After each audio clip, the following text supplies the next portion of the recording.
welcome back to another video. Thank you so much for joining us and tuning in. So I have to ask, how are you feeling today? How are you doing? Have you looked in the mirror and told yourself that you're beautiful, that you're worthy, that you're competent? If not, go ahead and stop this video, do that, come back, and we can get started. Period. In this video, we're gonna be telling you guys what we learned in 2020, kind of do like a 2020 recap video for you all, and hopefully, you can pick up some gems along the way and not make the same mistakes that we made. So yeah, let's get into the video. So 2020. We This know. year's gonna go down in history. It already has, honestly. Like, so much has happened, like good Right. and bad. So like this year is definitely in the history books. God said, y'all want 2020 vision? Right. I got Y'all y'all's want 2020 clarity? vision. I'll give you clarity. For me, the first thing that comes to mind is, I think towards the latter half of this like fall semester, I learned, or like I have been practicing that no is a full sentence. As far as like what is important to me, what's serving to me, I'm trying not to like overextend myself into committing to too many responsibilities. Like fourth year is supposed to be about relaxing and really like recharging for intern year, to be completely honest. And honestly, once we finished, like officially finished fourth year as far as electives and stuff, like I've been wanting to stop working. Like, and that is something that I try to tell myself not to feel guilty about, because I'm just like, listen, you've been on nonstop since like freshman year of college. So you get a chance to just chill out and like relax and watch Netflix. And yes, you have responsibilities, but just not as much as you did your first 3 years. And you get to just chill and say, no, it's okay, thank you. Thanks for thinking of me. Like, I'm good. I'm okay. What about you? Yeah, I would probably say that for sure. I feel like my biggest lesson probably of 2020 is just to be present and like to be in the moment. Like with everything that's been happening, like good and bad, I feel like I've learned to just take it like one step at a time, whether that's 1 hour at a time, 1 day at a time, like 1 week at a time. Yeah. And just to like enjoy being in that moment. Just because like looking back, these 4 years of medical school have like flown by. Like the fact that we are interviewing, that we will be doctors in 5 months, less than 5 months. Like it's really like flown by. And so I feel like as medical students, as when you're pre-med, like you're currently just checking off the boxes and like going through the steps that you have to go through to get to like your goal and to like your career. And so I'm like, okay, like I've done almost basically everything that I need to do up until this point. And so now let me like just enjoy like where I'm at. Like let me be present. Let me be present with my family, with my friends, with myself. Like let me just enjoy this time of my life, because I'm never gonna get it back. Right. So just being present is probably the biggest lesson that I've learned. Yeah, my therapist told me when you stay thinking about the past, you sink into a depression. When you stay thinking about the forward things and the future things, Get anxiety. you get anxiety. So just be in the moment. Be aware of like, and be thankful and grateful for what's now, what's present now. Exactly. And that has really put things into perspective for me, for sure. Because I do give bouts of like, oh my God, like I'm gonna have to like put in orders in like 6 months, and people are gonna be having me do having a lot of responsibility. That is like anxiety inducing. But I know that everybody has those same emotions, and then they get to intern year, and yes, they're like nervous about things, but then you get into the groove of things. We were nervous about medical school, and then we got it. We did it.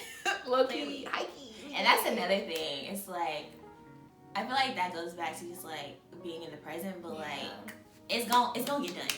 Yes, like, and that's one thing. That's why like when I start like getting anxiety about like being somebody's whole doctor. Right. Like I'm like, okay, but like you did this already, Jessica. Like you got into medical school. First of all, let's just start. You graduated from high school, you went to undergrad, did that. Then you got into medical school, interviewed, you took the MCAT, you took step 1, you took step 2, like all these things that were scary and that were challenging and that were obstacles, like you did that. Like you overcame it. And so like this is just gonna be something else that you overcome.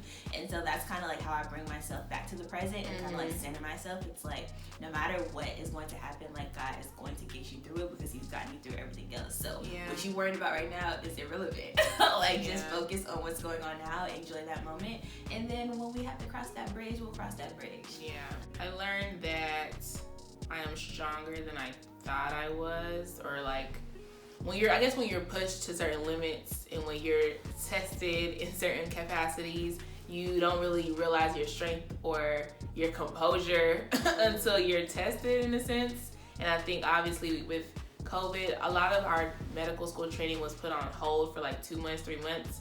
But also like you kind of realize how much you can be creative in those spaces, or how much you really can still be like, for us, for example, we still had to make sure that our application was going to be solid for a residency during that time. And I feel like we still like worked during that time as far as like doing research and like still making connections. Somehow, some way, we still found a way to put our best foot forward about it. So I think for the most part, just knowing my strength, knowing how positive I can be, and like knowing that when your back is up against the wall and like you're low-key panicking, like you make stuff happen because you have no other choice but to do so.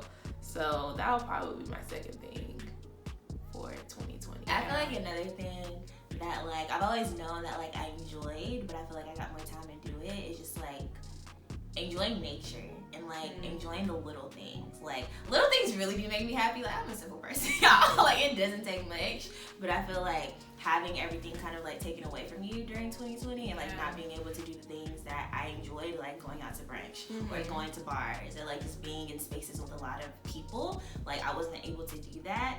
And so I like being at home as well, so it wasn't hard for me during all this quarantine and stuff, but like it really just allowed me to like appreciate the little things and focus on like just nature and like the beauty of like life, and just like spending time with like close friends and family, like just doing things that we used to do but that we weren't able to do because of med school, or because like we're out doing other things. Like I feel like just rediscovering like those little joys, that's been amazing, and something that I think I want to continue, or that I definitely will continue like throughout residency and just life in general, because I feel like that allows you to remain grounded as well.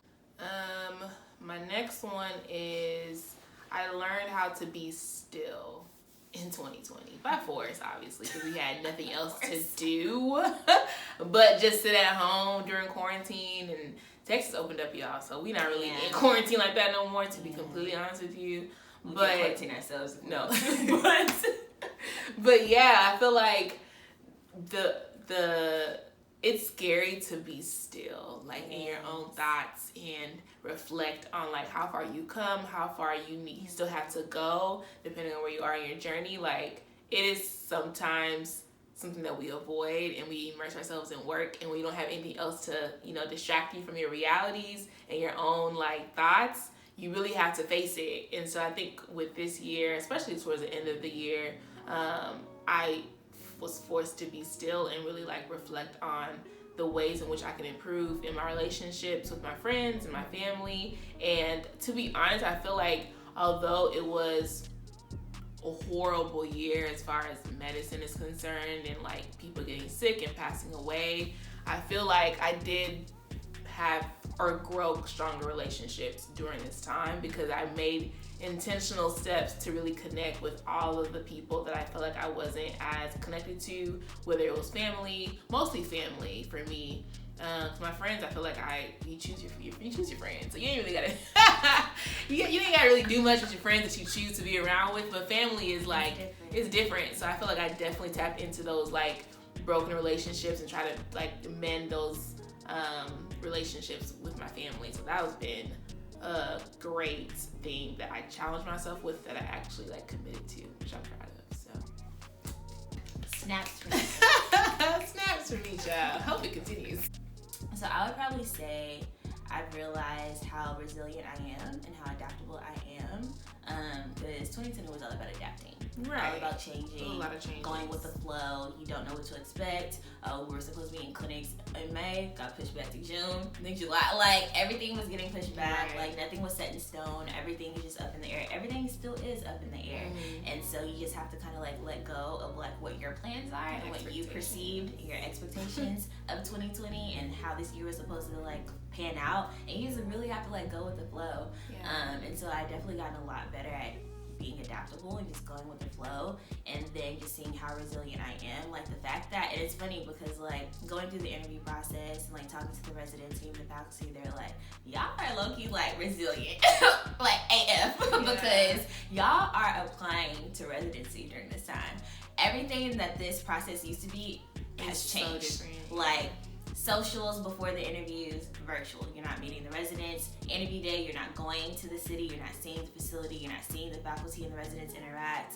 You're not having like little things. Like you're not having lunch or like dinners with everybody. Like you're not able to do away rotations. Like you're not able to do that research, whatever. Right. Like there's a lot of opportunities that got delayed and that got canceled because of COVID that typically really impact how our process goes and For like sure. where we choose to match and things like that.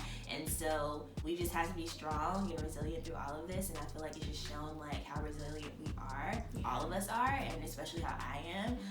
Because a lot of stuff didn't faze me as much as I thought it would. I was like, okay, Yeah, this is what it is. Like, what can? Because at that moment, like you can't do anything to change it. Like it's literally out of your hands. And so you just have to accept it, say okay, and be like, okay, so what can I do? Like, how can I make this work? Right.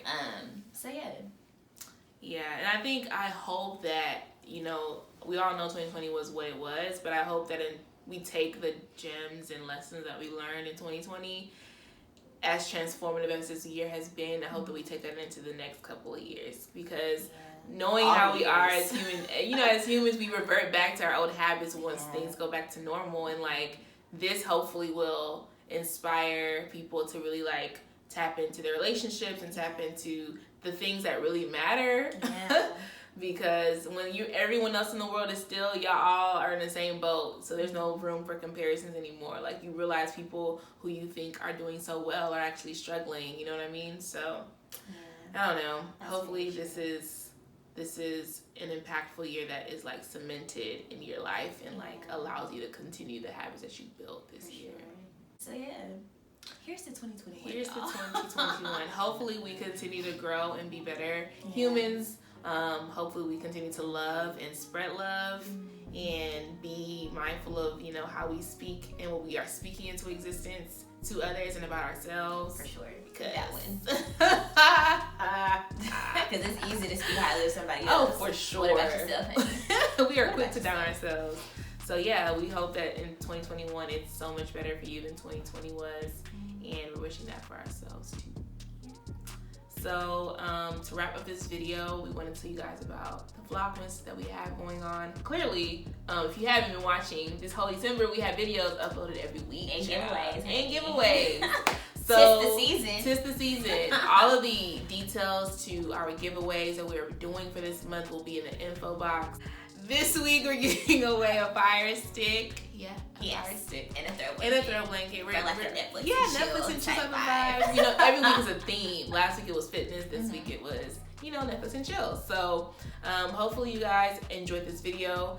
Let us know down below what lessons you learned in 2020. And don't forget to, you know, hop into our giveaway and, you know, get a chance to get a Firestick. Who knows? So don't forget to like, comment, and subscribe. Share with a friend. Or 5. And we will see you in our next video. Bye. Bye.